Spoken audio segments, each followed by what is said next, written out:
ఆయన హీరో అనుకుంటారు ఎవరైనా. కానీ కేసీఆర్ గారి కడుపున పుట్టిన బిడ్డగా నిజంగా నా పూర్వజన్మ సుకృతం, నా అదృష్టం. ఎందుకంటే మా నాన్న నా ఒక్కడికే హీరో కాదు, మా నాన్న మొత్తం తెలంగాణ జాతికి హీరో, 4 కోట్ల తెలంగాణ ప్రజలకు హీరో, తెలంగాణకు విముక్తి కల్పించిన ఒక మహానుభావుడు, ఒక కారణ జన్ముడు కడుపున నేను పుట్టడం నా అదృష్టంగా భావిస్తా ఉన్నా.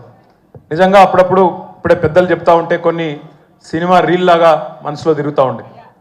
వారు చెప్తున్న కొన్ని మాటలు, కేసీఆర్ గారు ఉద్యమానికి నడుం బిగించినాడు, ఎన్ని ప్రతికూల పరిస్థితులు, ఎన్ని ఇబ్బందికరమైన పరిస్థితులు ఇప్పుడే పెద్దలు మస్సున్నాచారి గారు చెప్పినారు. మీడియా పవర్ లేదు, మనీ పవర్ లేదు, మజిల్ పవర్ లేదు, కుల బలం లేదు, ఉన్నదల్లా ఒక్కటే గుండె బలం, జనబలం.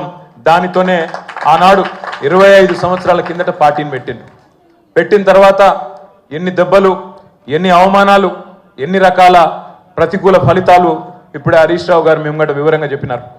ఇవన్నీ ఎదుర్కొని ఇంకొకరు బతికి బట్టగట్టాలంటే ఈ రోజున్న రాజకీయాల్లో సామాన్యమైన విషయం కాదు. కానీ తాను తెలంగాణ అనే స్వప్నాన్ని తెలంగాణ ప్రజల తరపున స్వప్నించి ఒక కలగని, ఆ తర్వాత 25 సంవత్సరాలుగా ఈ రాష్ట్ర రాజకీయాన్ని శాసించి అల్టిమేట్గా సావు నోట్లో తలబెట్టి తెలంగాణను సాధించిన కారణ జన్ముడు మన నాయకుడు కేసీఆర్ గారు అనడంలో రెండో ఆలోచన ఎవరికి కూడా లేదు. ఇవాళ మనందరి లక్ష్యం ఒకటే కావాలి, కేసీఆర్ గారికి దీవెనలు ఇవ్వడంతో పాటుగా, కేసీఆర్ గారికి మీ ఆశీర్వాదాలు ఇవ్వడంతో పాటుగా మనందరి లక్ష్యం ఒకటే కావాలి.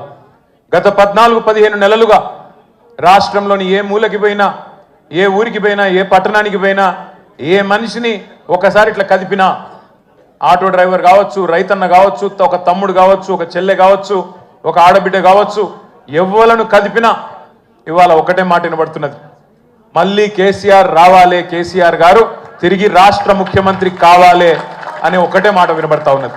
ఇవాళ కేసీఆర్ గారి జన్మదినం సందర్భంగా మనందరం కూడా ఒకటే ప్రతిజ్ఞ తీసుకుందాం. అందరం ఒకటే లక్ష్యంతో రాబోయే 3.5 ఏళ్ళు పనిచేద్దాం. ఒకటే ఒక లక్ష్యం, మళ్ళీ తిరిగి ఏ కేసీఆర్ గారి వల్లనైతే ఈ తెలంగాణ సాకారమైందో అదే కేసీఆర్ గారు తిరిగి ముఖ్యమంత్రి కావడమే లక్ష్యం.